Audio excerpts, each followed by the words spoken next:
So good evening, everyone. My name is Tracy Glenn, and I'm one of the organizers of tonight's conversation with Nina Lakhani on Berta Cáceres. Tonight's talk is part of the Tertulia Fredericton series. Before introducing tonight's event and speakers, I want to acknowledge that our event is being organized and broadcasted to you today from the unceded, unsurrendered territories of the Wolastoqey. Wolastoq means the beautiful and bountiful river in the Wolastoqey language. The Wolastoq is a sacred river, just like the Gualcarque in Honduras that Berta Cáceres gave her life defending. The lands on which the event organizers live are subject to the Peace and Friendship Treaty signed in the 1700s between the British Crown and the Wolastoqey, Mi'kmaq, and Passamaquoddy peoples. The Peace and Friendship Treaties did not involve Indigenous peoples surrendering rights to the lands and resources that they had traditionally used and occupied. These treaties were signed in a spirit of peace and friendship for Indigenous peoples and settlers to coexist on the land. We hope that tonight's event is part of honoring those treaties. So if this is the first time that you are joining a Tertulia, you may be wondering what the heck a Tertulia is. A Tertulia of the Latin American and Iberian tradition can be described as a kind of philosophy cafe where people get together to talk about ideas. Tertulias take the big thinkers out of the classroom, the artists out of the galleries, and into the community. A group of professors at St. Thomas University and the University of New Brunswick, including myself, Christy Elaine, Matthew Hayes, and Daniel Tubb, organized a series with the support of St. Thomas University student Megan Hill. Our Tertulia series this winter is focused on the activists and social movements that have shaped our world and inspire us to create a better world. So our next Tertulia, which will be next week at the same time, is with Harsha Walia on her new book, Border and Rule, which disrupts facile explanations for the migrant crisis and instead shows us how migrant crises of forced displacement are inevitable outcomes of conquest and capitalism. So you can find the event details, including the Zoom link on the website of the MB Media Co-op or on the Tertulia or MB Media Co-op Facebook pages. So tonight's Tertulia is co-hosted by the Atlantic Regional Solidarity Network, ARSEN. It was at an ARSEN meeting that we conceived the idea for tonight's event about Berta Cáceres with Nina Lakhani. ARSEN, around since 1981, is a network of groups and individuals working in solidarity with people struggling for social justice in Latin America, the Caribbean, and our own region, the Wabanagi, also known as Atlantic Canada.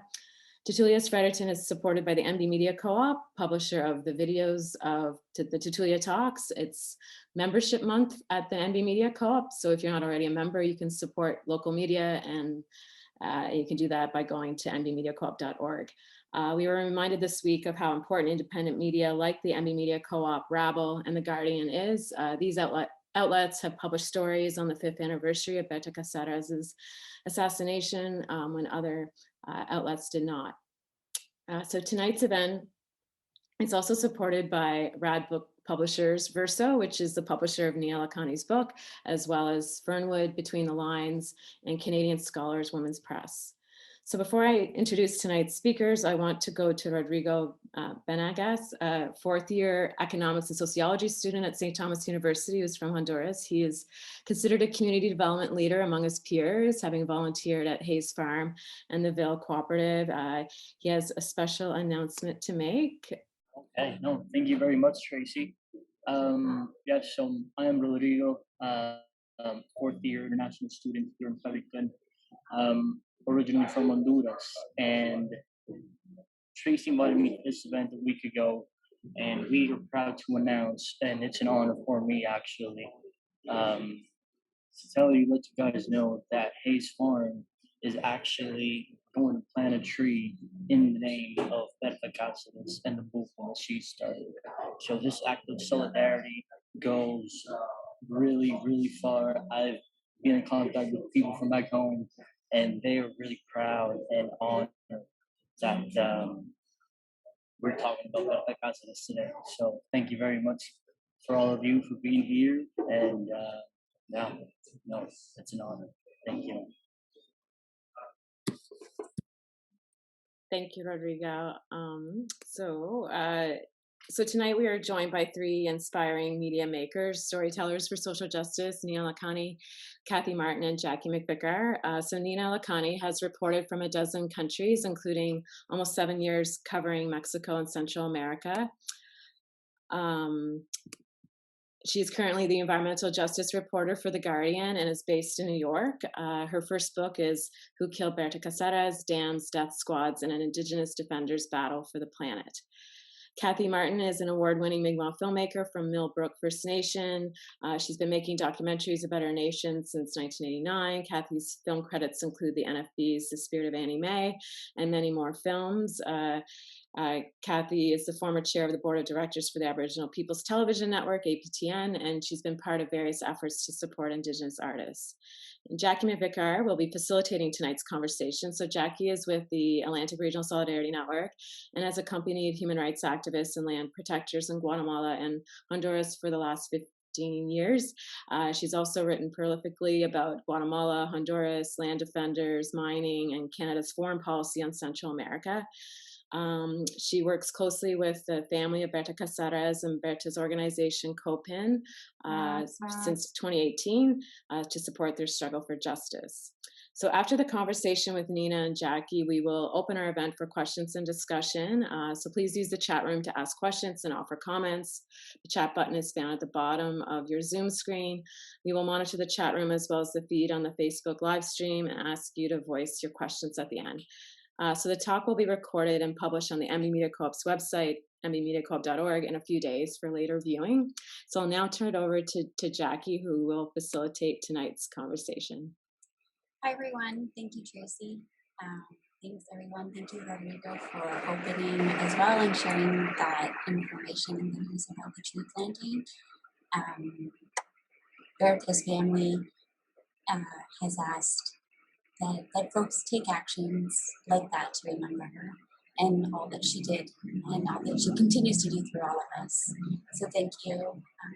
And when it gets planted, I'm assuming once the frost has gone, it would be great to maybe get us all back together and also share that with Kobe and Berta's family so that they can be connected to that really beautiful gesture that folks are taking. So thank you. I want to say thanks for being here and being in this space. For me, it's like it's a bit emotional for me to connect with folks also from kind of back home. I live in Tattamagush and territory of Mi'kmaq people, and I'm honored to do so.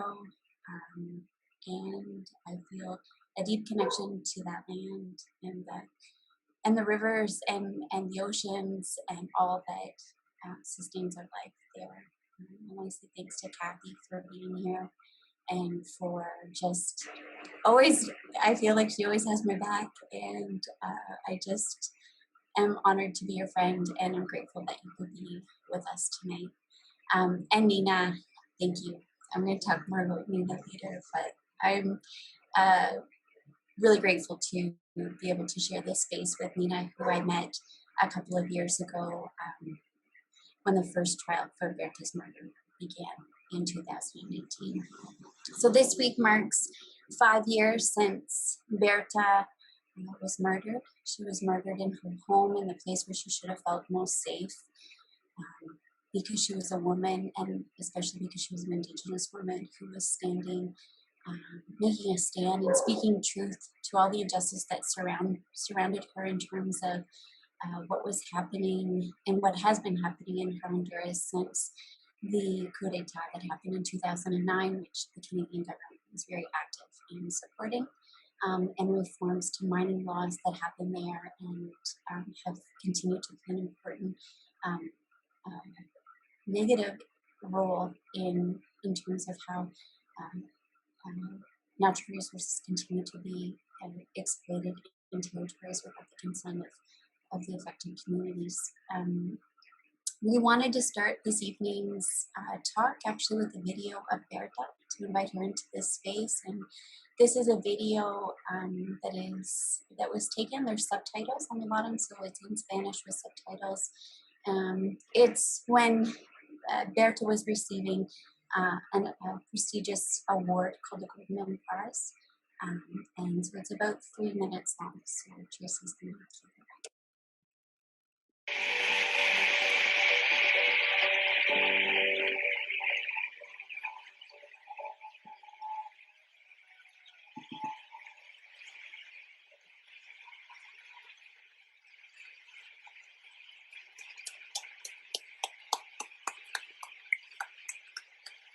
Gracias. Buenas noches. Gracias a la familia Goldman. En nuestras cosmovisiones somos seres surgidos de la tierra, el agua y el maíz. De los ríos somos custodios ancestrales el pueblo lenca, resguardados además por los espíritus de las niñas, que nos enseñan que dar la vida de múltiples formas por la defensa de los ríos es dar la vida para el bien de la humanidad y de este planeta. El Copín, caminando con pueblos por su emancipación, ratifica el compromiso de seguir defendiendo el agua, los ríos y nuestros bienes comunes y de la naturaleza, así como nuestros derechos como pueblos. Despertemos, despertemos humanidad, ya no hay tiempo. Nuestras conciencias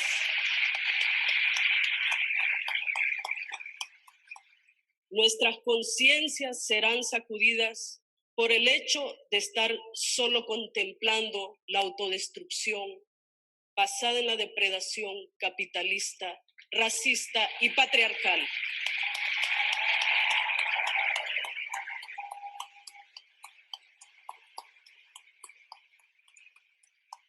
El río Hualcarque nos ha llamado, así como los demás que están seriamente amenazados en todo el mundo. Debemos sacudir. La madre tierra militarizada, cercada, envenenada, donde se violan sistemáticamente derechos elementales, nos exige actuar.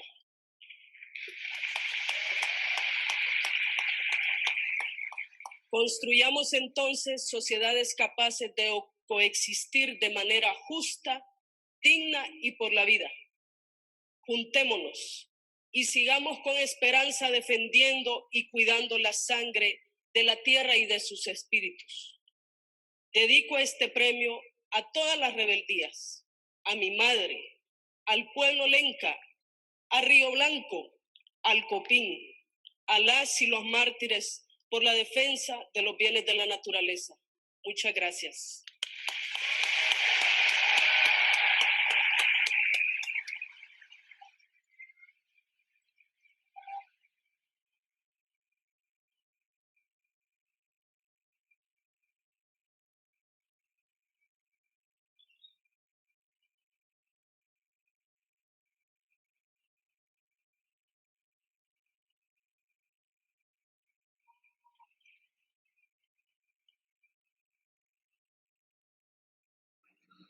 That video that of Berta was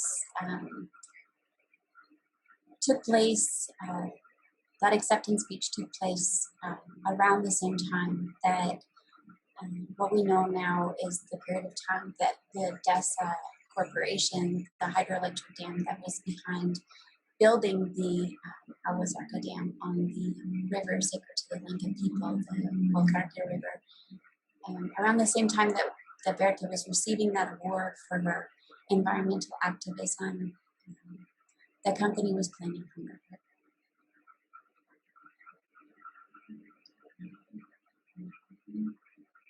Sorry. And 6 months later or so, or less, around there, the world woke up on March 3rd, 5 years ago today, to hear that Berta Cáceres had been murdered in her home. And it was both a moment of incredible shock and at the same time, I think for a lot of people, it was inevitable that someone like Berta, this might happen to her. When Berta was killed, there was obviously the way that she impacted so many people and brought together movements, not only in Honduras, but across the world. It caused an immediate response. The night that Berta was murdered, her good friend Gustavo Castro, who's with her, was also shot. They attempted to kill him as well, and he survived that time. In Honduras, environmental defenders, Indigenous people and women are systematically murdered, making it one of the most dangerous places in the world to defend the planet. Almost immediately, COPIN, the Indigenous and popular organization that Berta co-founded, called for international solidarity. Cathy Martin, who's on this call with us tonight, traveled to Honduras in the wake of Berta's murder to join a solidarity delegation that was requested by Berta's family to accompany them in ensuring that there could be justice for her case, knowing that the impunity that exists in Honduras would make it nearly impossible to do that on their own, to break that wall of impunity down. So I want to say thanks to Cathy and pass the floor to her so that she can also open this space and with her reflections and her song. Thank you, Cathy. There. Oh, Alan, Jackie, it's so nice to see you today, and everybody that's joined us today. When you called me to honor Berta, of course, there was no question, but it also brought me back to where I was when I was asked to travel. I was on my way when I was first asked, on my way on this long planned vacation. And I said, I don't think I can do this because I'm going away. And then when I got there to this long planned vacation, it was a couple days when I talked to my family, my daughter and my husband, and I said, you know what, I have to go. So I found a way to get from the West Indies all the way to Honduras in a couple days it took. I was so honored at that time to meet Berta's family. First, there was this huge convention and gathering to honor Berta and to raise awareness of the fact that she was murdered, but also to raise awareness that the family and friends and many of her supporters wanted a trial not to happen in Honduras, but to happen internationally because of the bias that could be there. So the convention was amazing. We heard Berta's daughters speak very eloquently and having just lost their mother with such strength and conviction. I remember when I first heard about Berta being murdered that day that she was, I immediately wrote on the whatever social media was out there telling us what happened, and I immediately wrote that Berta's voice has not been silenced, and so those who think they succeeded in stopping her, what she was trying to do, and silence her voice, only gave rise to louder and millions of voices. So I just didn't want anyone to think that they won, because Berta's voice and strength, and even by watching the acceptance of that prized Goldman Environmental Award, her spirit is so strong, even through media, through film. And as a filmmaker, I'm so pleased that there has been some beautiful footage of her, and I'm sure there's other footage. So I wanted just to mention that it was an honor to meet Berta's mother and her family in their home. We were a delegation of Canadians, and we had a great time with all of the grassroots people who took good care of us and brought us to these amazing places. A few times, I was hoping my mother wasn't watching the news or learning anything about our delegation. We did end up going to the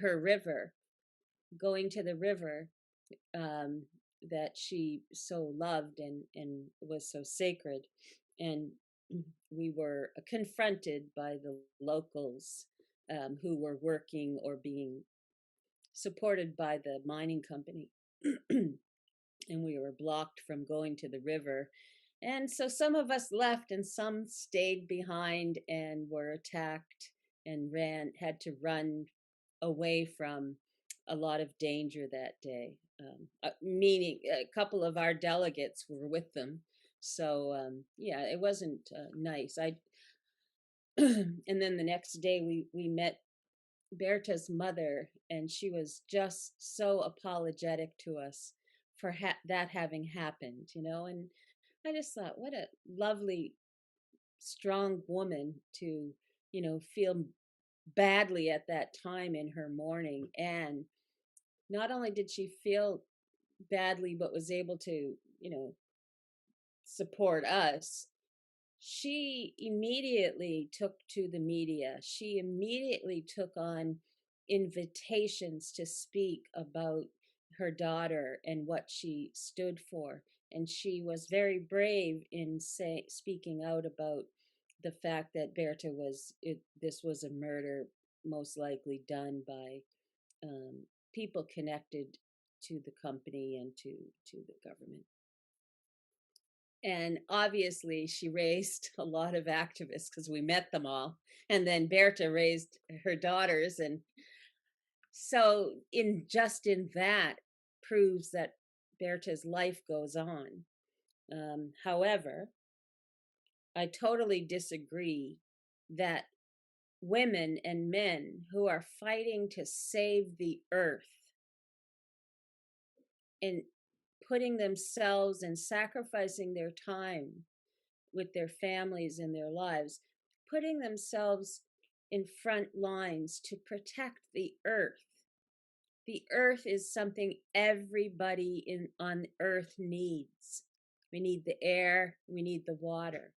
So to be murdered, first to be awarded a prize for being such a strong woman, and then to be murdered because she wasn't trying to save her river for herself. She was trying to voice that we all need to come together, and we all need to say no to a lot of the things that are damaging our right to life, our right to air and water. Those are human rights violations, and by murdering her in such a cowardly way is it's just not acceptable. So when I was asked to go down there, I said, "Oh, I can't do that. I do this a lot to my family, and I'm sure Berta did it all the time too." You think, oh, on one hand, I should really do good things with my family, but then you get driven, and I was driven by her courage and by her death to go and do something about something I could do. So that's not been one of my first times being a delegate. And from Canada, I was in Guatemala in '91, and there again we were pretty much in a lot of danger. But we continued to speak out, and we did. And then we were brought to this beautiful village.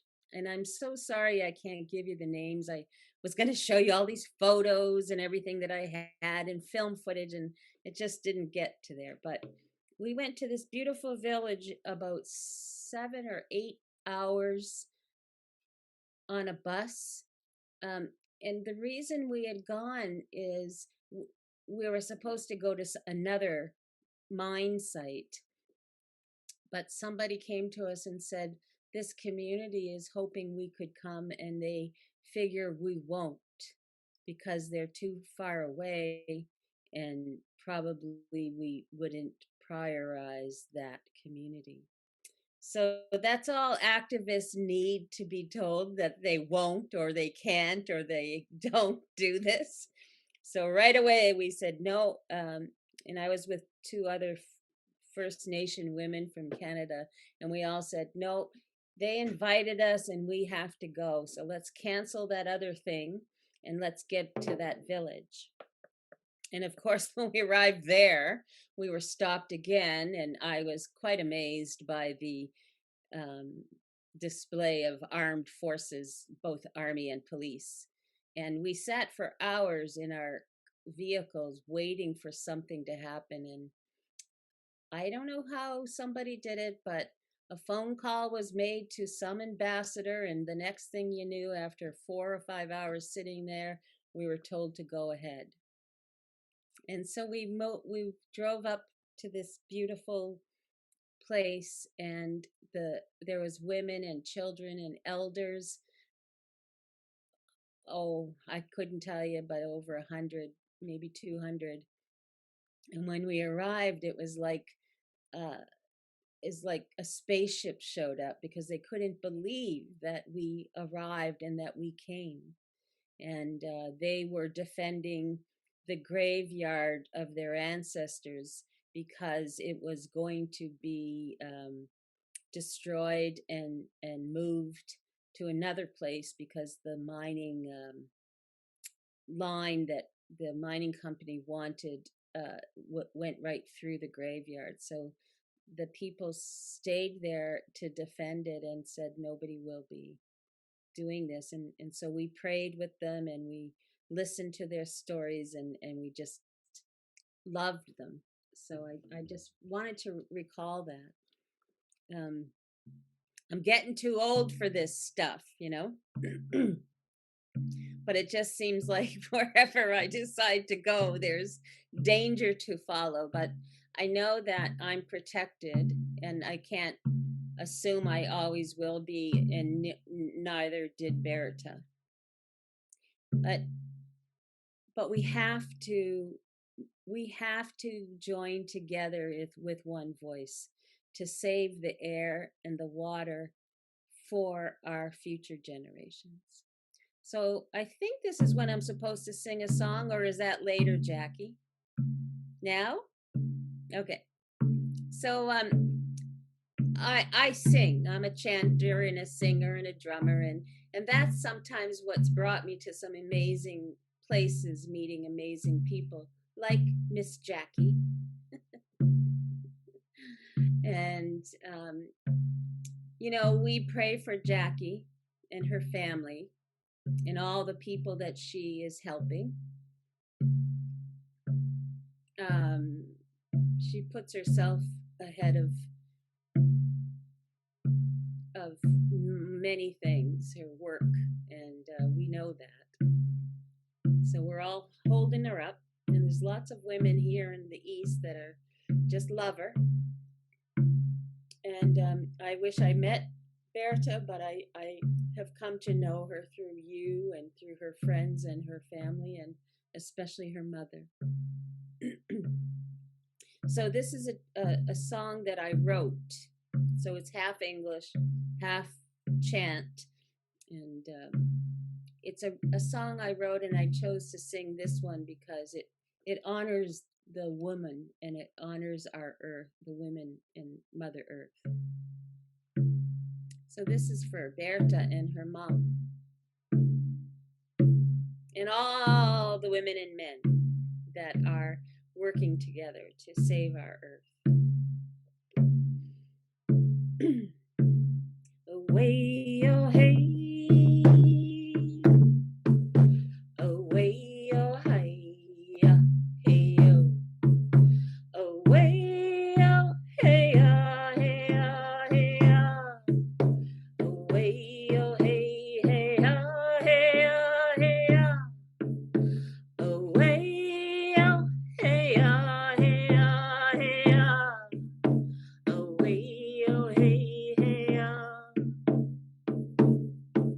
when an elder dies, a child is born, and the moon she will rise o'er the setting sun,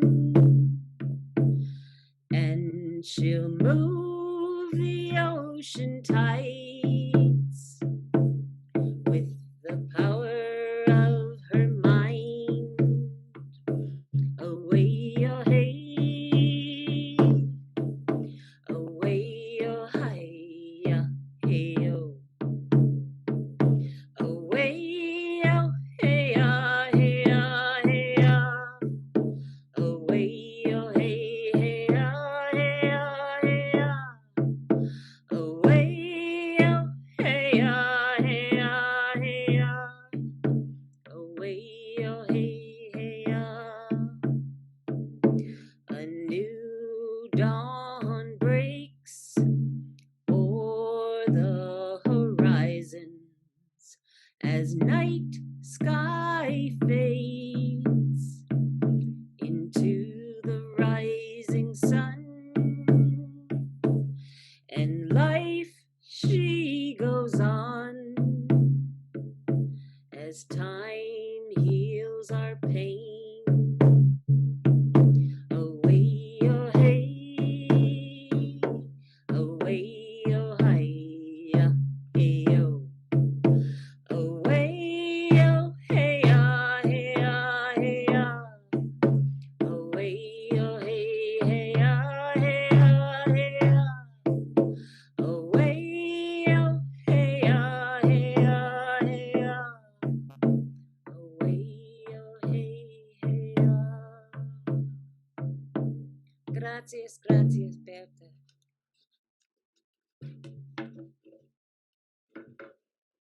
Ah, there. Hopefully it was turned on. Thank you so much, Cathy. Girl, she's not a little girl anymore. Hey. I have lots of artwork from that little girl. My daughter's wanting me to check her math homework, but do that later. You better leave and go do that. Thank you, Cathy. Oh, you're welcome. And thank you for doing this. And, you know, we always say that you must keep telling her story and saying her name. And we will do that until I leave. And I hope to pass that message to all people. And one of the things we need to do is not to let up on our vigilance to speak to our own people in Canada is what I'm trying to do, to say, you know, follow the money and be sure before you invest your money into an investment, follow that money first and be sure that you are not supporting the mining companies that are violating the human rights of people in other countries. And remember that if you are giving that money to them, well, you have blood on your hands, and Canadians have blood on our hands from the two Canadian companies that were down there and maybe still are, and are committing such violent acts as destroying Mother Earth. Walalio. Thank you. Thank you for that, and thank you for bringing a lot together, because I think a lot of what you said actually ties in with Nina and her book, which is about Berta's life, but it's about kind of this history of militarization and this history of economic interests and operating in Central America. And the mine that Cathy referred to when she said that they were on a bus and they were waiting, and then they were kind of like, what's going to happen? And this all happened when she was part of the Solidarity delegation that went to Honduras in 2016. And so they were waiting, and then they finally were allowed to go ahead, and she talked about the cemetery that was being unearthed in order to make room for a gold mine. And that is a Canadian gold mine. It's owned by a company called Aura Minerals. They continue to destroy that community. there's been a court order to ask them to stop recently. Lawyers who are working on Berta's case to bring justice to justice the perpetrators of Berta's case are also working with communities there. And so that is extremely important. It's also really important not only because Canada helped play a very active role in writing the new mining law that came into effect after the coup in Honduras, but they also included in that mining law is a security tax that mining companies pay. And so the Canadian companies working there are actively paying money. And so this security tax goes to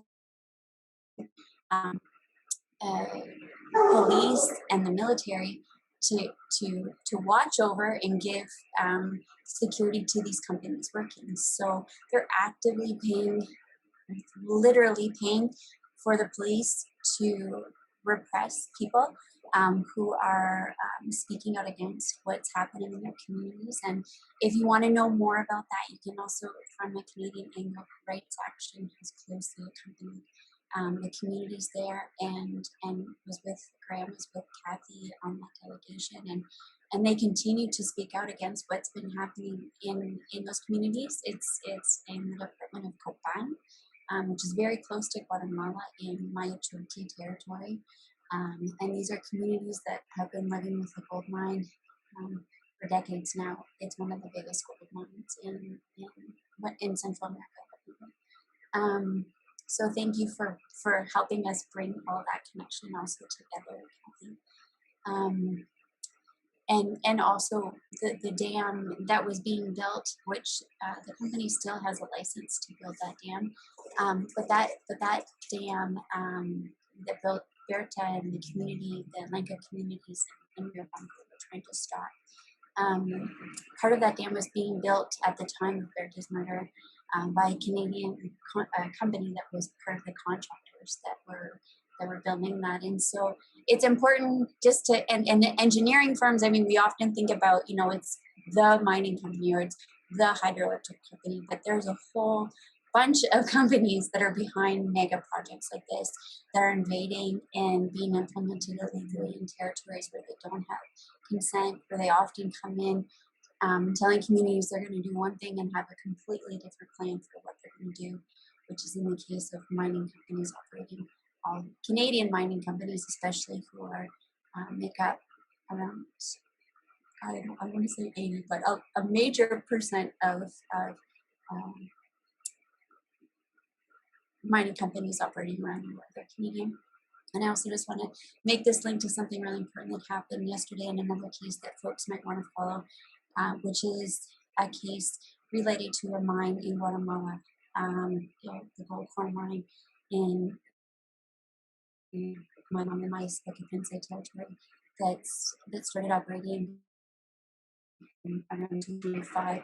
There's an important case right now happening in Canada that a professor from the Osgood Law School, former professor at the Osgood Law School, is bringing against the Canadian government because they're refusing to share information about how they may have played a role in advancing gold core interests, even though there was an order for precautionary measures by the Inter-American Commission for Human Rights to shut down the mine in order to safeguard the communities that were being affected. And so that's a case. I just want to draw that because I think it's really connected to what we're talking about tonight, and how Berta's struggle was the struggle of all of us in so many different ways that we're trying to do our part to denounce not only the violations but to try and protect our future.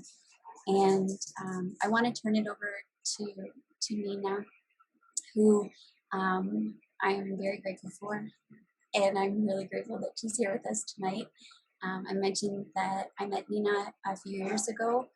She was in Honduras researching the book, which she published last year.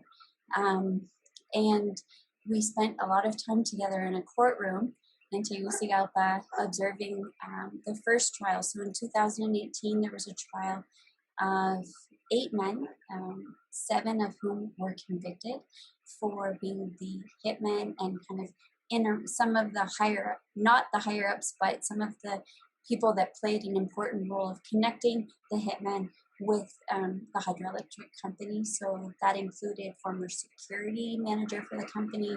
That included the social the social and environmental community manager for the company was convicted, as well as an active military officer.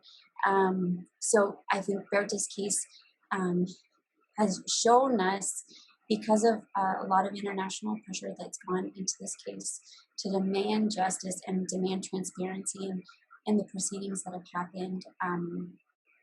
That shows not only, it's not just, it's a whole structure, it's a whole criminal structure trying to work. And I think there's probably lots of parallels. There are lots of parallels. And in Canada, this is something that all the time is being shown more and more, that connection between the police and companies that are operating in territories where there is not consent of communities. And so Nina published her book last year. And when she published it, Nina, as some of you maybe follow Nina closely in her reporting with The Guardian, has been an incredibly, I think, brave voice in speaking the truth to what she has learned and telling the truth, being able to help amplify the voices of people that are affected by these projects, especially happening in Central America. And now, obviously, in the United States, with her really fantastic reporting on the impacts of the climate crisis, and really who's most impacted by that, and kind of how communities are responding to that, especially in the United States. So thank you, Nina, for that work that you do in helping amplify those voices and make them known at another level.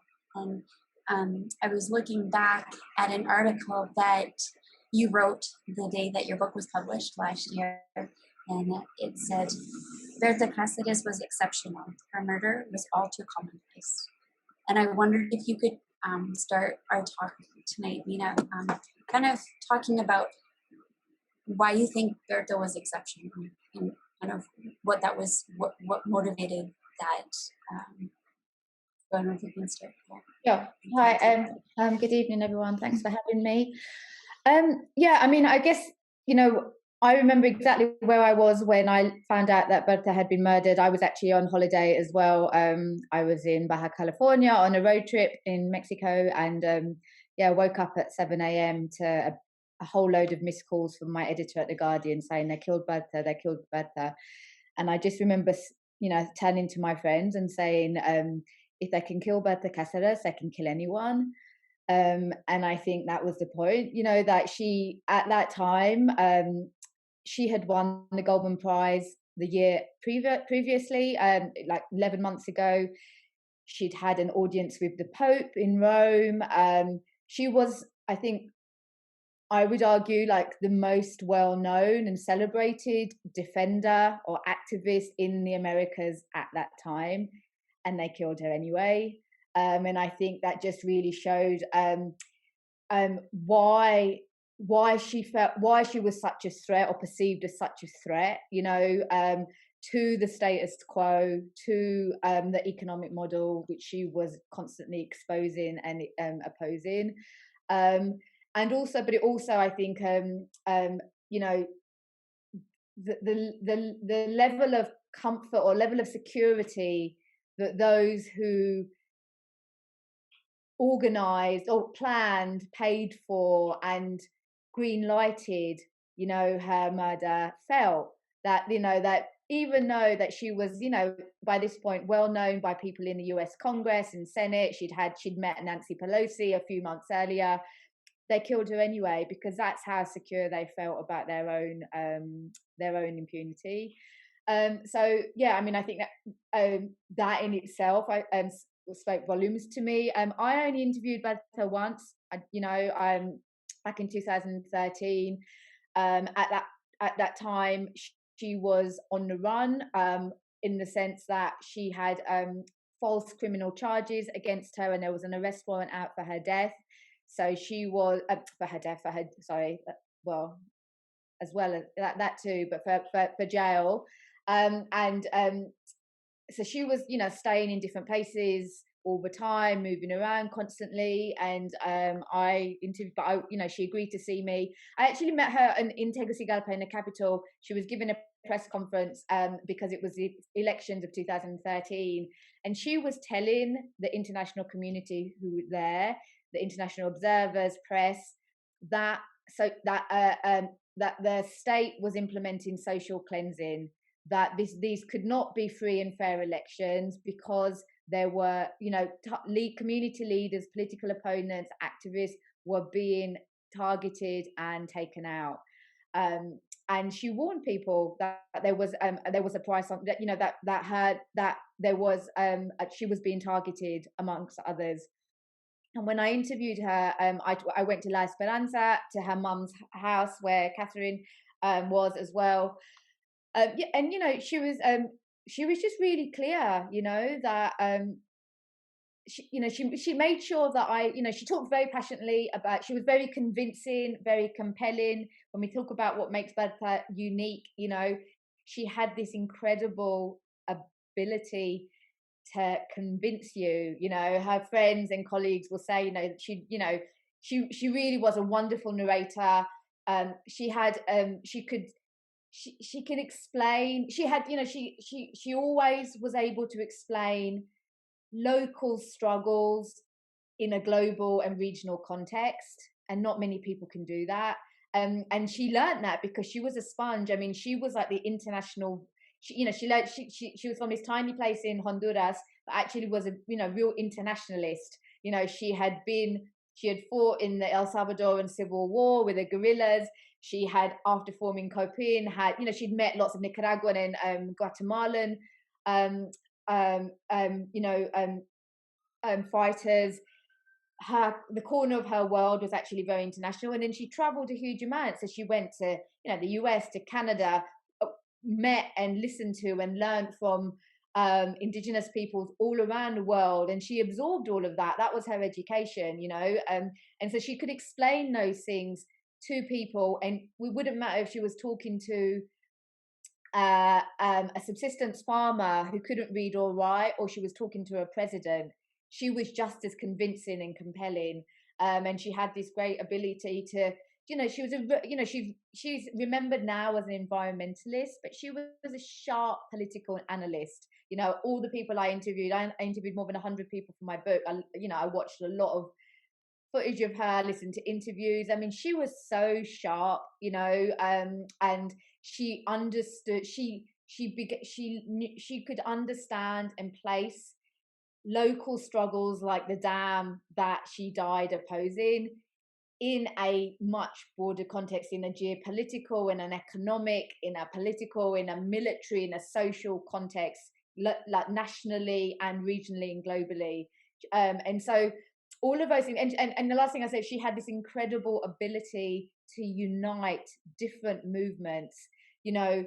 There is a lot of divide in social movements, and I don't think that's by chance. I think that there are many external forces that divide communities and divide nations, but she was somebody that could unite subsistence farmers with teachers, students with doctors. She just was one of those people that could speak the language of the people she was that she was with, and that was dangerous. She wasn't fearless, because I remember she told me the time I interviewed her that she was scared, but she was courageous, because courage is being scared and continuing anyway. Like, she was incredibly courageous, not fearless. And I remember her saying to me, that I'm scared all the time, that this isn't a life. I can't swim in a river that I love. I can't walk down the street. I can't be with my children. People tell me to leave and save myself all the time, but I won't. I'm a defender. I'm a social warrior, and it doesn't have to be like this. My country doesn't have to be the place where you have to leave to try and make a life for yourself. But I remember the very last thing that she said to me was that, she told me that she had been made aware that her name was on a military hit list. she hadn't seen it, but she had that information, and she was trying to tell the world. Nobody was listening. And she said to me, look, I can take all the safety measures possible, but in the end, when they want to kill me, they're going to kill me. And that's exactly what happened. And I think that her power and her courage and her intelligence and her compassion, the fact that she was a woman, the fact that she was an Indigenous woman, all of and the world listened to her, that was intolerable for those interests that she threatened. And I think that she challenged a economic model. She challenged patriarchy. She challenged she challenged so many layers of sort of power. I think that but she really was, I think, her uniqueness and her sort of her complexity, do you know what I mean, was why they killed her. Because I think they knew clearly the impact it would have, not just on her family, not just on her organization, not just on the social movement of Honduras, but I think, I've certainly been witness to the impact it's had on social movements everywhere. That message, it was a direct message to, you are not safe, we will come after you if you dare threaten our projects, and I think that that's why they killed her, right? And so because of her strength and her courage and her smartness. Thanks, Mina. I think what you said, because she challenged that, and that was just, it was like who she was became intolerable. I think that's extremely powerful, and I think it helps us think about Berta in all of her forms. And like you say, Berta was, I think Berta was so many things to so many people, and your book really dives into that. It's incredibly well researched. You've done, I don't know how many interviews, a lot of interviews across the board of people who knew Berta, people who studied Berta, who knew her closely in terms of friendship, but also worked closely beside her in terms of what Berta also called the refounding of Honduras, or kind of this hope of a new Honduras and a new after the coup, really kind of people believing that maybe there could be movement to make change. And I think your book really looks at all these interconnectedness, things that are interconnecting between, for example, the state in terms of state security, multi-development banks, and it also looks at the companies and the people that ensure impunity in cases like Berta's normally exists. I think that I've spent a lot of time in Guatemala, and so my reflections is, I often, when I first started going to Honduras more frequently a few years ago, I would often compare the situation of Guatemala to Honduras. But there are things that make Honduras very unique as well. And I think in terms of the structures that exist there, and the model that exists there, I wonder if you could talk a little bit more about how you think Honduras is unique in the sense that this is a model that's replicated in many places. You talked about the criminalization that Berta faced. Later, she was targeted with violence. Her family, her kids had to leave the country, and kind of the threats that she was facing all the time. The model that's kind of been implemented to ensure extractive projects move forward is somewhat copy and pasted, but there are other aspects that I think make the Honduras situation very unique. And I wonder if you could talk a little bit about that. Sure. I think, we conveniently grouped together Central America, right, as a region, as if it was one place, and we do that even more with El Salvador, Honduras, and Guatemala as the Northern Triangle, right? But, you know, I do it myself, you know, the most dangerous region in the world outside an official war zone. I must have written that down like 100 million times. And it's true. But, you know, they are countries that have things in common. But, for example, colonialism, you know, the colonial power that that invaded and ruled, connections with international sort of, I guess, investors and so forth. But there are many differences as well, you know, firstly, foremost, you know, the indigenous peoples that lived in those what are now these countries, which were never countries before, were territories, right, are distinct communities with distinct languages and cultures and traditions and all of those things.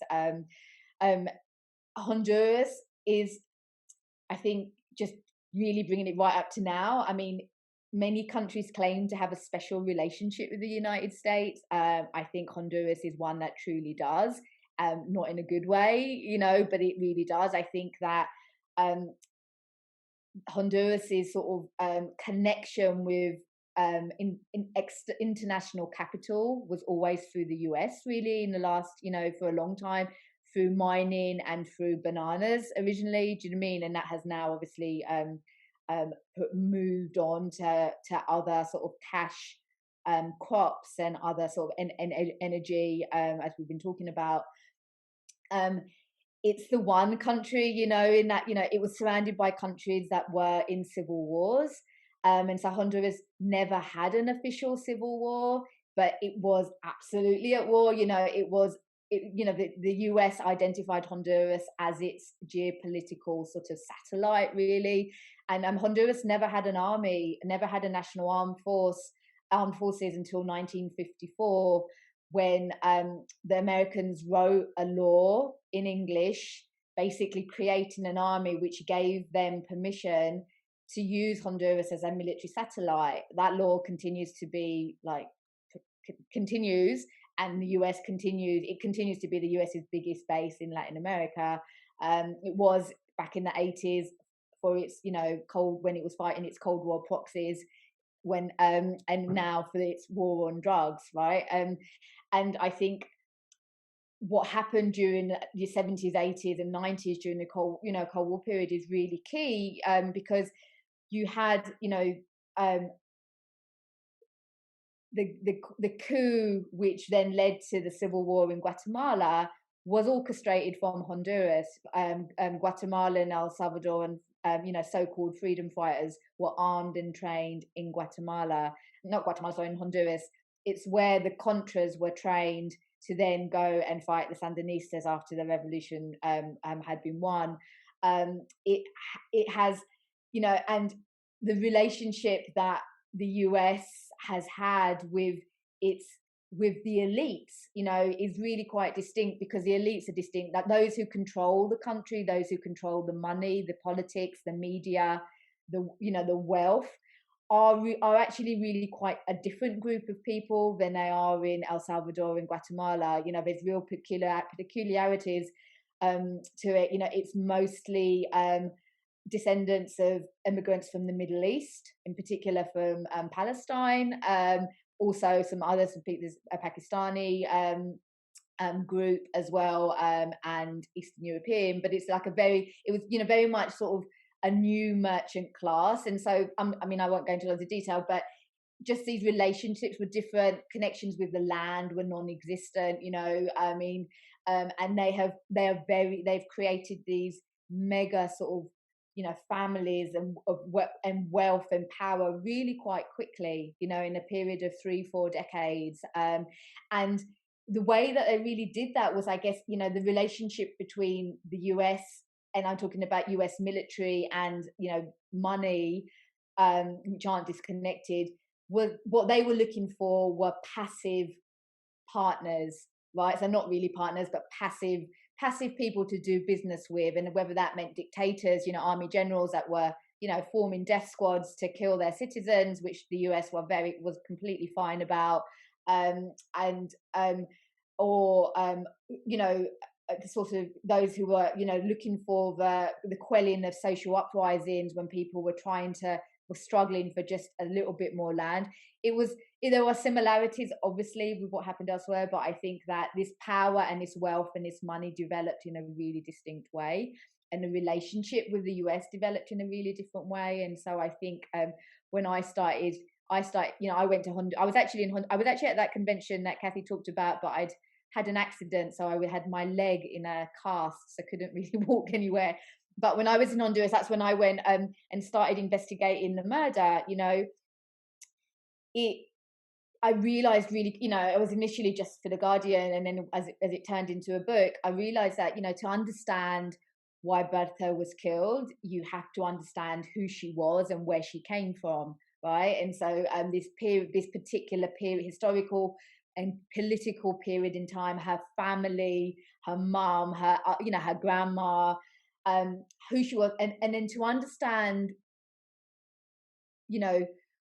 who she was, and to understand who she was and why she was killed, you really have to understand Honduras. You have to understand this sort of geopolitical, military, social, economic context in which this country has sort of been created and now thrives for the interests of a tiny proportion of its population.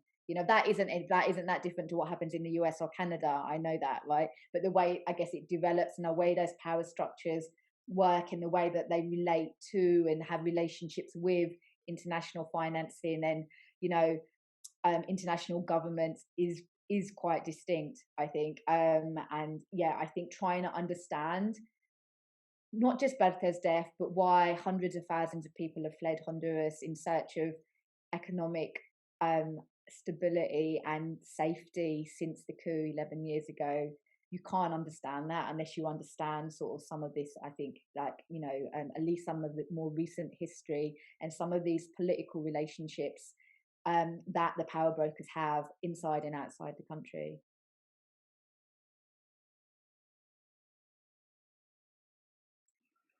I think you talked about the special relationship that the United States and Canada have, the United States and Honduras has, and especially at this moment. And for, I think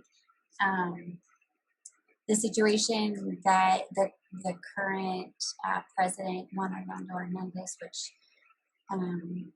is, took power in an election that was widely contested, but, who has been in power through Congress since the coup and later through 2 periods of presidency, has really, I think, I hear, when people talk about really the erosion of any kind of institutionality and kind of, there is no separation of powers at this point whatsoever in Honduras. So the judiciary, the Congress, and the executive kind of are under being controlled in one place. And so that has led to a situation where, some of the leverage points that might exist in other places. I think I'm thinking about Guatemala right now, which is also a country that's going through the election of a constitutional court and judges, and so trying to, like, civil society doing everything they can right now to ensure that those courts, there's a campaign, courts not mafias, and this idea of that once the powers are won, it's like that there's no institutionality. There's nothing that kind of ever that you can. There's no recourse for you as a defender because there's nowhere for you to make any kind of inroads without kind of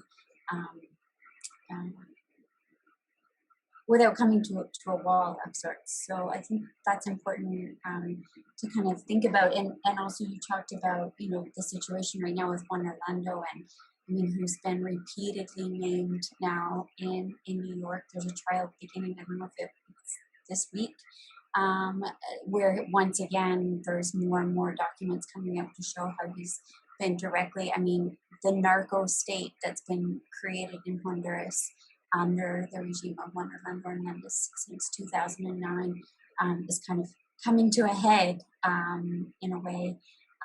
And, last week Nina broke a story on a bill that was presented in Senate of the U.S.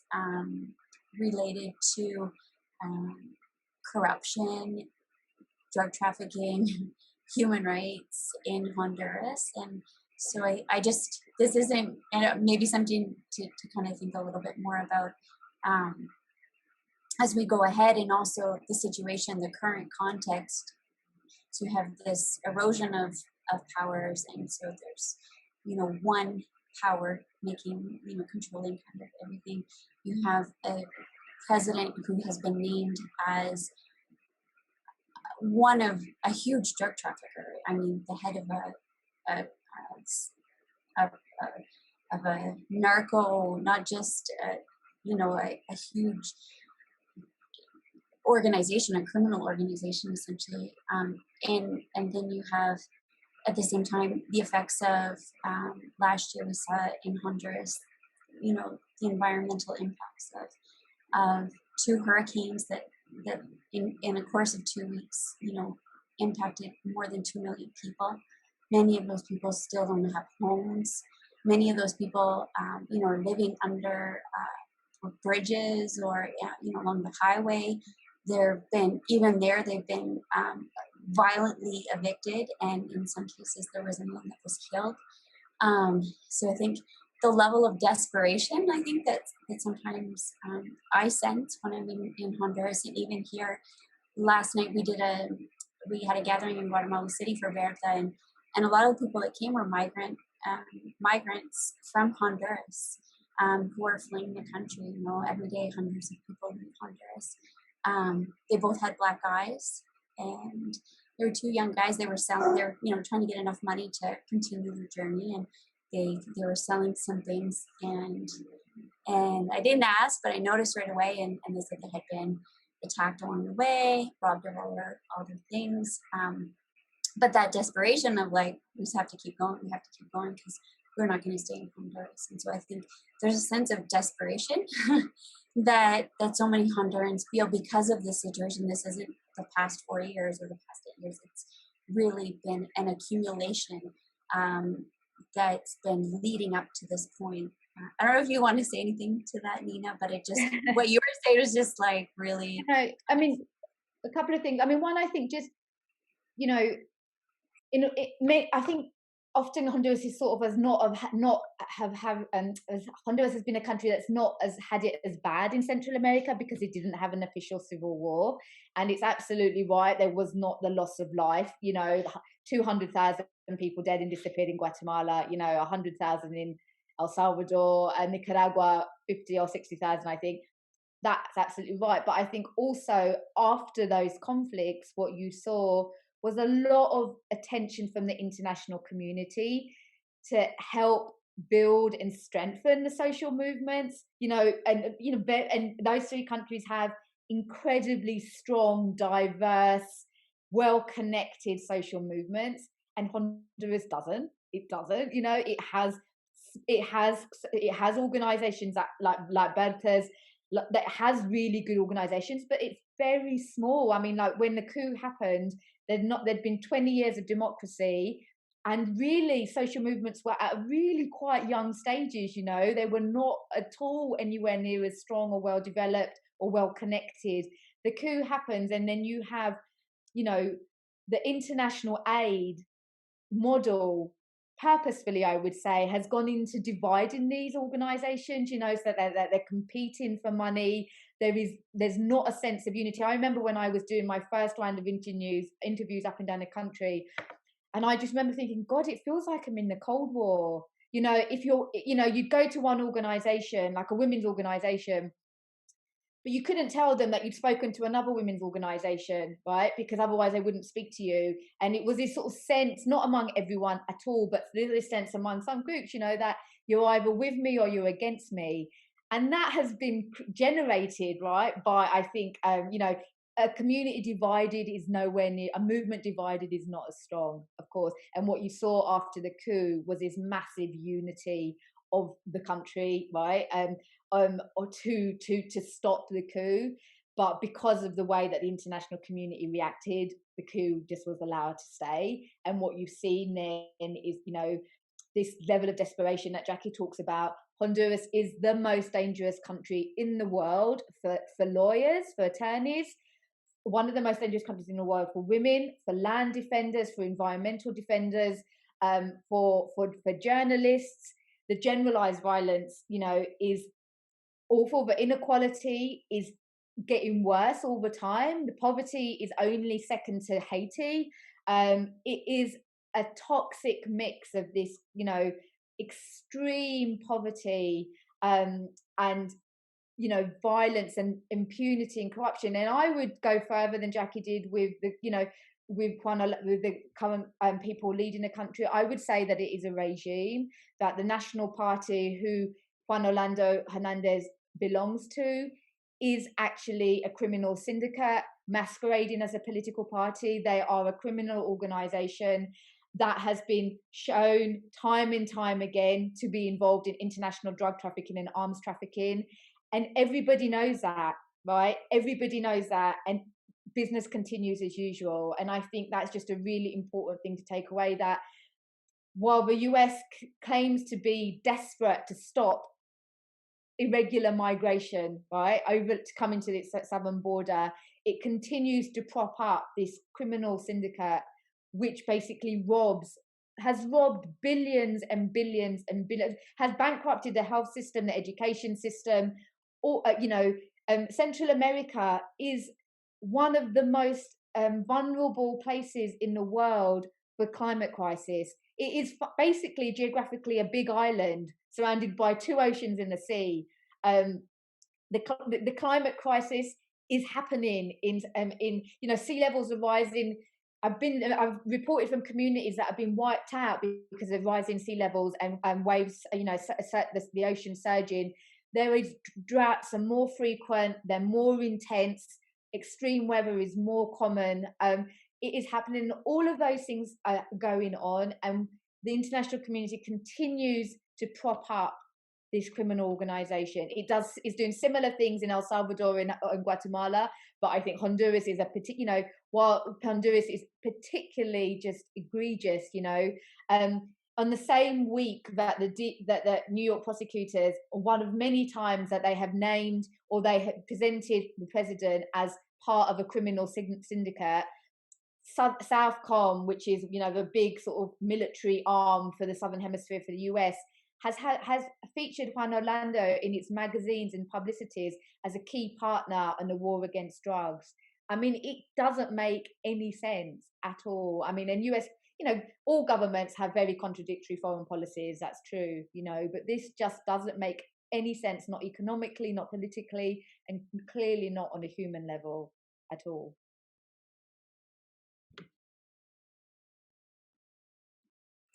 Thank you, Mina.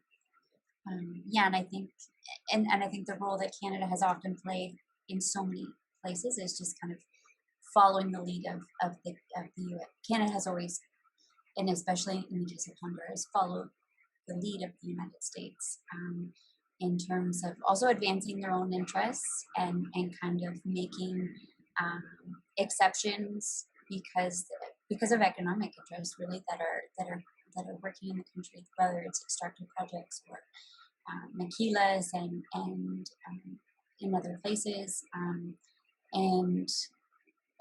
like you say, I mean, it doesn't make sense. It doesn't make sense when you think about the situations.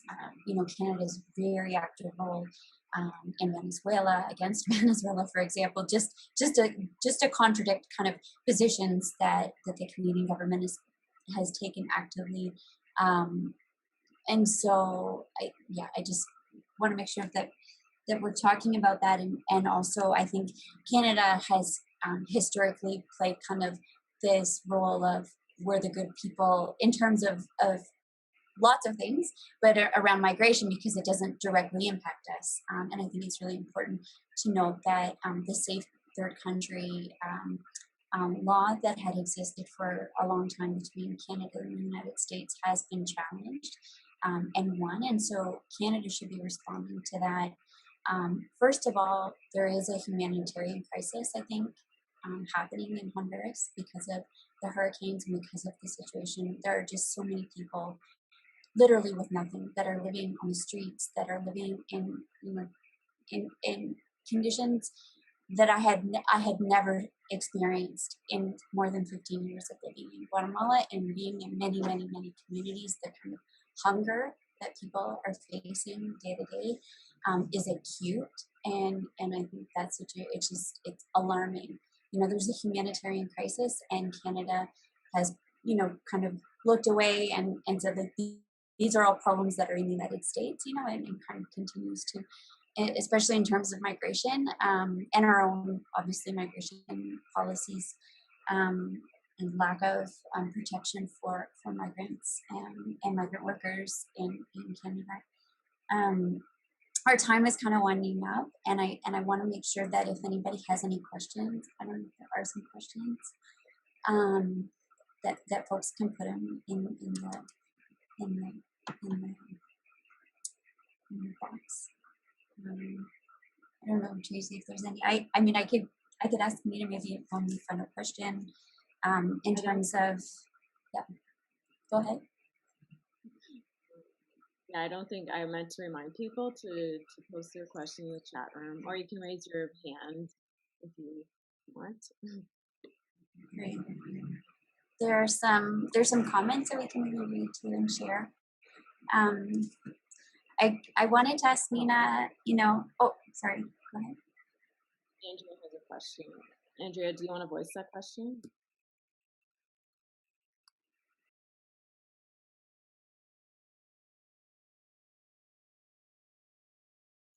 Hello, can you hear me? Yes. Awesome. Thank you beforehand for this event. As a fellow Honduran myself, I really appreciate your work. And I wanted to, it's not more or less a question, but it's more or less a comment. I wanted to share my experiences as an Honduran, and it's hard to describe how the government always tries to hide this information from their own citizens. Because from myself, only one of my teachers taught me in high school all the work that Berta, among other environmental activists, have made. So it's very true in a sense that to comprehend Berta's murder, you must comprehend the system. We do have a system in which the president has violated the Constitution many times. For example, his re-election 4 years ago was completely illegal, like concerning our Constitution, and environmental rights are barely acknowledged. So beforehand, this is just basically a thank you to everyone who has supported the movement in Honduras. And many of our young people right now is commemorating like Berta's death and also honoring her and also continuing with her legacy. But I think the most important thing would be like keep sharing this information, because as a fellow Honduran, I'm telling you, a lot of people do not know about her, which is very sad in a sense, because she has made her efforts very shown internationally. And I am beyond happy to be here, hearing your stories and hearing how you were interacting with her.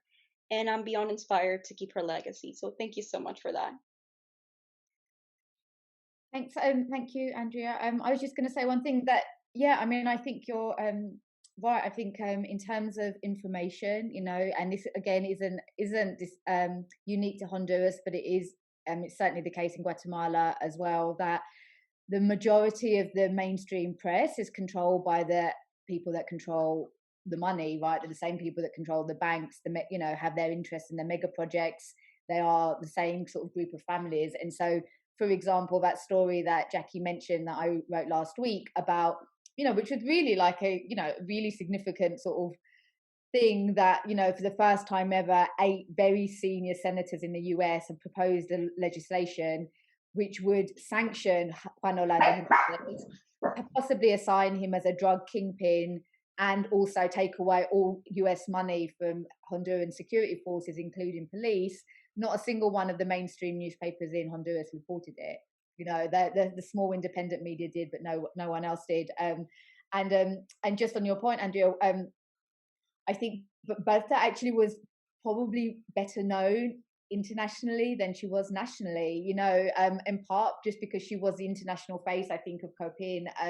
She was obviously known, especially after the coup, but I mean, this is sort of really sad to say this, but when I interviewed almost all of the people who have been convicted of her murder, including the hitmen, the hired hitmen that were paid a tiny amount of money to go into her house and kill her that night. And it was so sad because I looked at them, I went to see them in jail, and I looked at them and I just thought, you killed this amazing women like for nothing. And I honestly don't think any of them knew who she was. I honestly think, they were paid a few $100s. A couple of them wanted to use that money to then try and get to the US because they wanted to escape Honduras. I mean, it's just so perverse, the whole thing. And they didn't know who she was. They didn't know what they'd done, right? And it made me feel really like sad, because that is why Berta was involved. It was in the socialist movement, to stop, to create a different nation state where young people didn't feel forced to leave or feel forced to enter the criminal world, because that was the only way to actually make a living. It was for young men and women like them that she was fighting, and so yeah, it was but I think a lot of people didn't really know anything about her, yeah, it's sort of, I think I probably talk about her all the time, but it's good to hear from you that we should keep doing that. But yeah. There's a question from David. I don't know, David, do you want to voice that? Go ahead. Okay, just question for Nina, and thanks everyone for all the information and insights and comments. Can you say more about DESA? And is this a publicly traded company? Is it still operational? Is the dam still being built? No, I mean DESA is a small company. It was created for the dam project. That's its only business, was that dam project. The company still exists. The president of that company is a US trained ex-military officer, and he is currently in jail awaiting trial. He will be the second trial that is about to start next month. But the company continues to exist. The majority shareholders of that company belong to one of the most powerful clans in Honduras, and I think part of sort of the family's struggle for justice is very much that those with power who knew about, enabled, ordered, paid for, have benefited from and tried to cover up the not just the murder, but all the crimes that led up to the murder. The murder was really the grand finale of a terror campaign against Berta and Copin and the community. Have not faced any justice at all, and if they don't look like they're about to anytime soon. The dam is not operational. It was never constructed. It was never finished. The construction was suspended after the murder, and some of the international investors were withdrew their funding. But as Jackie mentioned, I think at the beginning, the license has not been revoked. And that is a really huge big deal. After the coup, we know there are many things that we don't know about the coup, but one thing that I'm absolutely sure of is that the coup was carried out in order to sell off Honduras's natural resources. We saw that happening from day one. They sold, hundreds of licenses were sanctioned for energy projects, for mines, for deforestation, for tourism projects. All of these things were done without any consultation, without any debate, in complete secrecy within the Congress there. And Aguazalco was one of them. And while that license remains in place, that community remains under threat, and that river remains under threat. The community members who opposed the dam, Berta helped lead a campaign. It came from the community, and those community members continue to be harassed and threatened by those that wanted the dam, which is a tiny number who were benefiting from jobs and having sold some land. And the fact is that threat continues to hang over them. At a point where the international interest dissipates, or that there isn't the same focus, that license could be resold. Other investors could be brought in. So I think that it's really important in terms of, I think, certainly her family and her people see it as incredibly important part of the jigsaw of justice, that license be revoked, so that that community can live and develop and progress, with some peace. Thank you, Nina. So I have a question, and then I think there's another question in the chat room.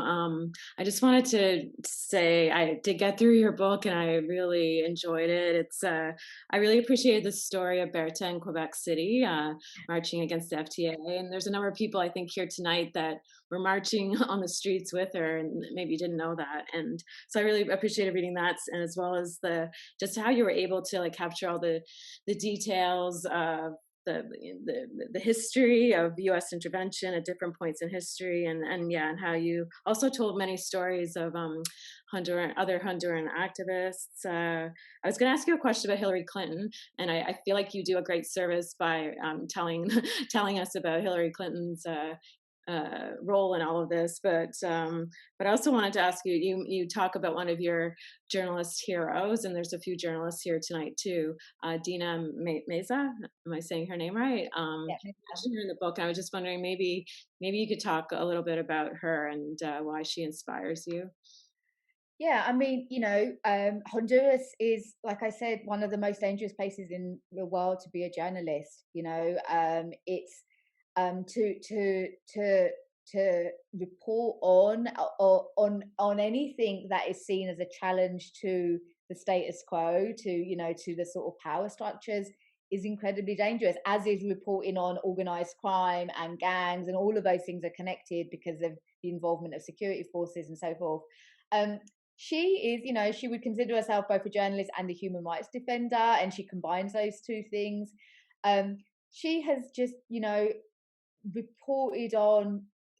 reported and like doggedly on human rights struggles, on students being terrorized, on different communities, on violence against women, and she has done so while facing active threats against her life. At one point she was exiled for a year because it was just the pressure and attention after the coup has just been so bad.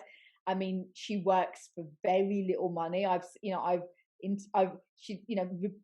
seen her having to take dangerous public transport at night to and from sort of protests in order that so she could accompany students so that they wouldn't get killed overnight, because she couldn't afford cab fare. I mean, she does, she just keeps going. We've really just sort of driven by justice, and sort of and truth, and challenging power when it's so difficult to challenge power in Honduras, because it is controlled everywhere from the universities to every space, is really so well controlled. There are military in the name of sort of security in hospitals, in schools, it's sort of a really controlled environment. And she keeps going, right? And when I talk about courage, I mean people like Dina, who has suffered really serious sort of physical health problems as a result of this sort of stress, and she keeps going, and despite the fear that she obviously feels every day. Thanks, Nina. I think just being aware of the time, we have one more question from Matthew. Do you want to voice your question? Sorry, I didn't unmute you. You have to start again. All right, thanks. I just wanted to, where's my question? I just wanted to hear Nina speak a bit more about some of the context about mining in Honduras and the way that Canadian companies interact with authorities there. I'm thinking in particular about how American and Canadian companies maybe push for certain concessions and whatnot. And what responsibility do they have also in terms of violence against environmental defenders? Sure. I mean, I think Jack is probably a better place to answer this than me. My experience of Canadian mining companies is very much in Guatemala. I don't know about the Canadian companies that are in Honduras. Jackie, do you know more? I feel like I don't know that much about the external investors in the mining companies that I know in Honduras. Do you know more? Don't think. Yeah, I mean, I think at this point, the Ora Minerals mine that we mentioned at the beginning is the largest operating mine in Honduras. It's a gold mine that's been in operation more than a decade, and maybe more than that. And I think, you know, what I was mentioning before in terms of, I mean, Canadian foreign policy in Central America, I think, is extremely, it revolves around Canada's biggest economic interest, which is extractivism. That tends to be mining companies more so than hydroelectric projects. Although there are, banks that can, development banks and multilateral banks that are investing in Honduras and Guatemala, and construction projects. There's a lot of, and like I was saying before, engineering firms and that type of thing that are working to build both mining and hydroelectric projects in Central America. And I think the Canadian kind of diplomacy has often revolved around obviously ensuring that Canadian economic interests in the region can move forward. So, when the mining law was passed post-coup, that had an impact in terms of royalties. It had in terms of what, Honduras, which is also very different than Guatemala.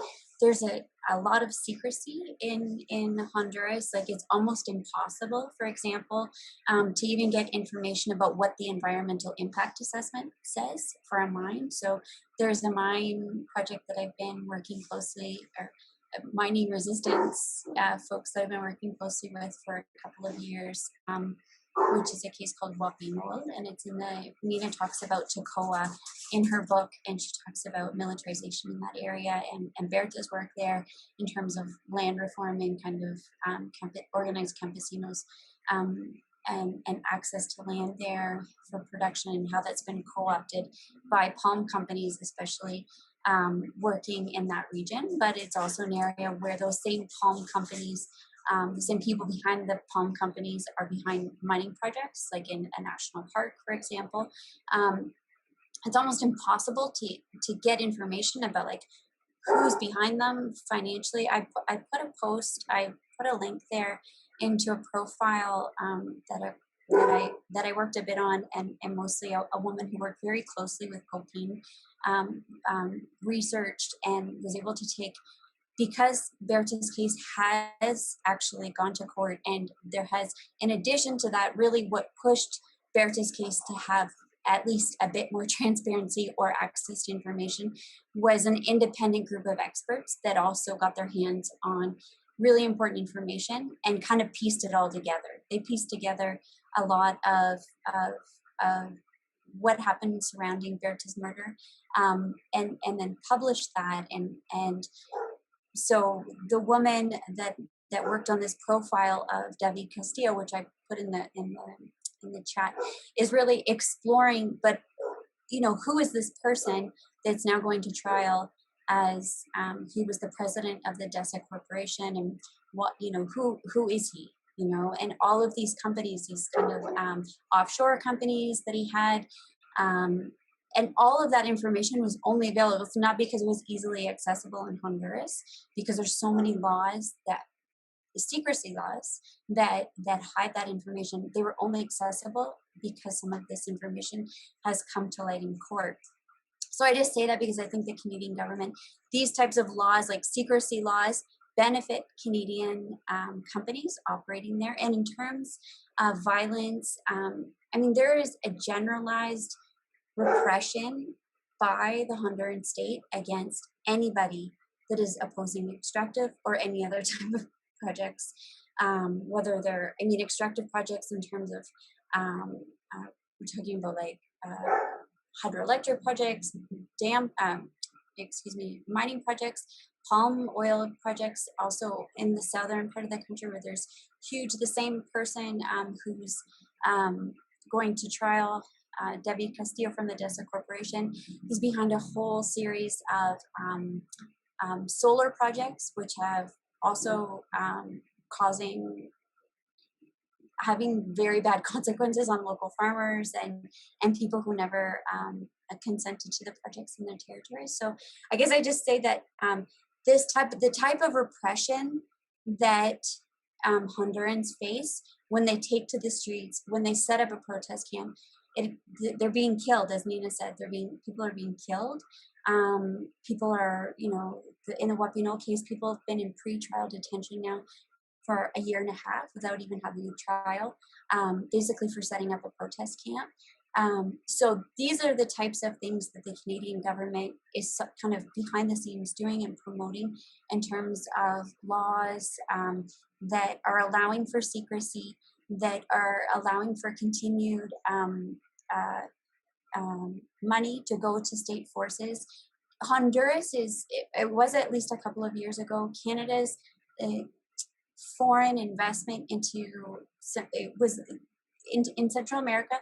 Honduras is the place where Canada spends the most bilaterally the most amount of money. And so we can think about what types of projects they're funding in terms of also I think it's really important to make us, think about in terms of impunity and, the corruption that exists at the level of people that are prosecuting land defenders and the Canadian government, that's who they're working with. And so that's maybe not like directly answering your question, but I think these kind of like supporting everything that the Honduran government is doing in some ways, and at the same time actively taking a role in creating laws like the secrecy law, or especially the mining law that allowed for mining to go ahead and what that entails, so that can happen without having to take into consideration the resistance to that, I think is important.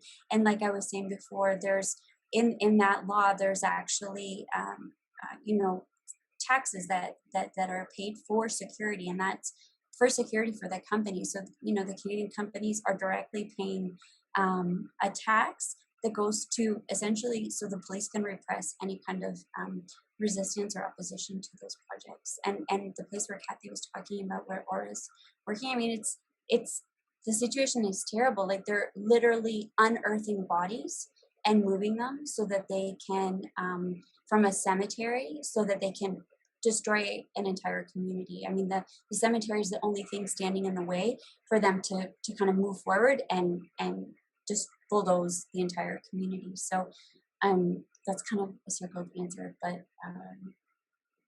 so we just have one more maybe question that I'll go to, and Matt Norton has asked me to voice it. So he is commenting about how there's a new U.S. administration, and he's wondering if there's any organization or coalition that has approached the U.S. state government or Global Affairs Canada to request, one, an investigation of the parent company, its executives, and the primary Honduran shareholders, and two, to put pressure through freezing assets, for example, on the Honduran government to protect civic leaders and restrain mine security. Yeah, I mean, so there's legislation in both the U.S. Congress and Senate that do exactly that. Especially the legislation that was proposed last week in the Senate is just really, it's really detailed. It lays bare just the nightmare that has unfolded in Honduras since the coup, and who, names people who have been killed, jailed, perpetrators, etc. And basically, says that no sales of ammunition, to any security forces, no aid, no equipment, no training to the police, to the army, until they can manage to go a whole 12 months without violating human rights. And impose sanctions on Juan Orlando Hernandez, freeze his assets. He's got a lot of assets in the US, freeze his assets, his properties, his bank accounts, while he is investigated to see that if he is a designated drug kingpin. There's a comparable bill in the US Congress as well. But yeah, I mean, I think that the fact there's a new administration, I mean, this nightmare didn't start with Trump. The coup happened while the Democratic Party was in power, and Juan Orlando came to power when he first came to power at that point during their Obama's second administration. And I hope things will be different. But I think Joe Biden's already said that he wants to invest in the root causes of forced migration. And this bill that we saw last week just made it crystal clear that you cannot do that while you continue to fund the security forces and prop up this criminal president, right? So if you really want to address the root causes, you have to address at least those two things and bring justice to people like Berta Cáceres, to 4 Garifuna Afro-Indigenous men were forcibly disappeared last August. Hundreds of campesinos have been murdered while trying to protect their land from palm oil magnates, and so that all was made really clear. But really interestingly, the week before last, in the daily press conference with the State Department, and the State Department official was specifically asked by a reporter why they always will name Nicolas Maduro as a corrupt president in Venezuela, but will never name Juan Orlando Hernandez. And this reporter was like, just say his name. And the state official department just wouldn't. They just won't, and so the hope that things are going to be transformed under the Biden government, I think, are slim to none, I would say. They won't be worse. I think that's the best we can hope for. And just to add maybe to what Nina, and kind of part of that question, I think in terms of Berta's case, I mean, I was mentioning the independent report that was written by independent experts, a group of international lawyers.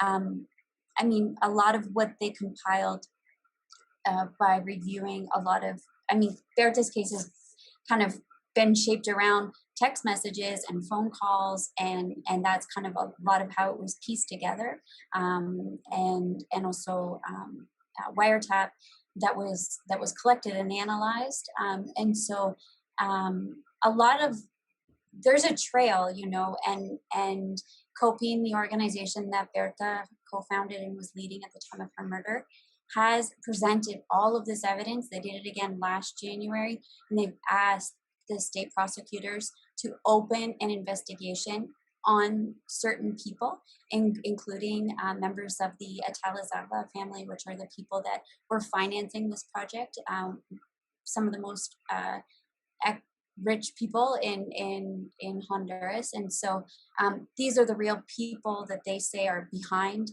Berta's murder.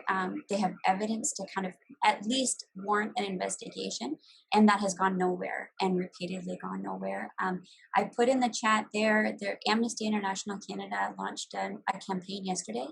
It's at amnesty.ca. I think it's Get the Masterminds. We have to see justice for the masterminds. And if you want to sign that, that's a letter that's going to the Honduran embassy in Canada and demanding that they continue to prosecute those responsible for Berta's murder. And I want to mention that next week on March 8th, Debbie Castillo, who is going to trial for Berta's murder, thanks to the kind of relentless work that her family has done and to continue on in their struggle, from her mom to her daughters and the folks that support them. Next week, David Castillo also goes to trial on charges related to corruption for how the licenses were granted to operate the hydroelectric dam, because not only was he the president of this company, DESA, he before that was working through in his role as as a military officer and later with the energy company, the Energy Institute of Honduras, to kind of, he was made aware of the project because of his role there. And so later the licenses were granted through what prosecutors say was a series of corrupt and illegal actions. And so there's a really important case, and COPIN kind of constantly has campaigns, and especially right now in March and April, because these two trials are going to happen, one in March for corruption and one in April for the murder. If you want to find out more information about that, you can also email me, and I can, I'm happy to share information about their campaign. And Cathy wrote, and you can also go to their website. A lot of their information is in English. They have a campaign right now called 5 Years with Berta, or Cinco Años con Berta, that they're asking folks to remember her and honor her memory. And as Cathy, and as we mentioned at the beginning, her family is asking people to plant a tree in her name and in her honor and remember her. And tomorrow is Berta's 50th birthday. It's a day that we can also remember and celebrate her legacy and all that she lived and all that she contributed in so many ways to make this a world where we're more free. And I want to thank her for that, and I honor her family and those that support them for all that they do. And all of you, I know lots of folks here connected also are part of really important struggles at a local level and internationally, and I want to also acknowledge that and thank you for all that you do, and also to thank Nina for your time tonight and just your brilliance and your research and just like the commitment that you put into this book. If you haven't read Nina's book, please read it. It's so good. I just like had it, I mean, earmarked and then gone back, and it was just like one of those books. It's a beautifully told story, but it's so full of information that will just open your eyes and help you kind of think about Central America, think about Honduras, and also think about the role that Canada has had in kind of creating this monster that is Honduras in 2021. So I don't know if Tracy, you want to say anything else, or Nina or Cathy before we close.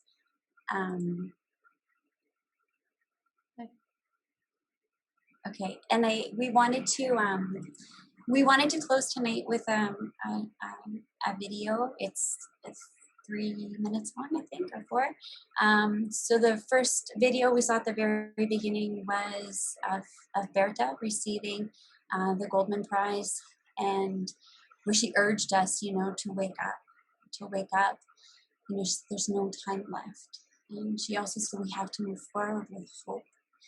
And been thinking about how we do that, and how do we do that, and how do we honor her life and honor our children's life and all those that have yet to be born. And so I want to close with a spoken word piece that a year later happened also when the 2016 recipients of the Goldman Prize were awarded. There was 3 poets did a piece to honor Berta's life, and it's quite moving, and I wanted to share that with you all before we go, and after that we'll just close out. So I'm going to put my email here. You can also, folks know Tracy really well, and she can put you in touch with me if you have any questions or follow up, anything I'm happy to answer kind of questions or pass on resources and that kind of thing. So thank you to everyone. Thanks for tuning in and staying with us this long. Okay, thank you, Jackie, and thank you, Nina. And so I'm going to go to the video now. Berta, as Indigenous women, we know that death is just the Earth's way of reminding us who we belong to, the land. Tonight, we summon you as courage, as mother, as teacher, as patience, as joy, as activist with a contagious smile, cut her teeth on revolution for the love of the people in the land of Honduras. Last year, on this very stage, you said, "We come from the land, water, and corn. Somos seres surgidos de la tierra, el agua, y el maíz." You were carrying the power to clench fists, sacred rivers in your speech, the Rio Blanco and the Rio Gualquerque, sources of life and medicine for the Lenca people. It's why you were so fearless against the threats. The river had already warned you that your victory would be difficult, but you stood brave. And tonight, the river runs throughout this room, a living vein connecting all of us to this planet, a call to protect Mother Earth, just as lovingly and fiercely as you did, Berta. Tonight, we celebrate your spirit, your passion, and what you gave your life to. The Council of Popular and Indigenous Organizations of Honduras, the rivers of the earth, and the goddesses that protect them. Your passion for human rights and the oxygen of resistance. Your voice echoes like the heartbeat of every Indigenous fight for dignity. Tonight, we celebrate you, Berta. You taught me that as an Indigenous woman, the true path towards justice is to accept the fact that the land never belonged to us, that we have always belonged to the land. You taught me how to press my ear to the soil, how to plant my feet in the river and listen as my ancestors whisper me responsible for protecting the sacredness of where all of us come from. You taught me how to love this land both unconditionally and fearlessly, how to hold hands with the river and protect her vulnerability, how to bathe in the eternal gaze of her wisdom and listen to the songs of liberation flowing through her current. Thank you for showing me the ghosts connecting land to life and the holiness of their stories that lie beneath the water. You've taught me the meaning of courage and solidarity. You've reminded us just how far chants of justice can travel. Since you've joined the spirit world, thousands have converged in Tegucigalpa demanding truth. 10 buses of Indigenous and Black Hondurans were stopped en route to the capital. Many walked by foot when forced to leave the buses. From San Francisco to DC, a call to action was summoned in your honor. In New York City, hundreds of women gathered, chanting, "Berta didn't die, she multiplied." Berta, it was you who said, "Let us come together and move forward with hope, to defend and care for the earth and its spirits. We will look for you in the villages of stars every night. We will listen for your voice like a whispering wind and hear your laughter in every crashing wave. We will stand for justice and feel our feet planted in every ounce of soil that we have always belonged to, knowing that we are safe, knowing that when you return to us, we will become millions." Berta, we will always carry you with us. Your resistance, your vision will continue to be passed on in every sacred drop of water that surrounds us.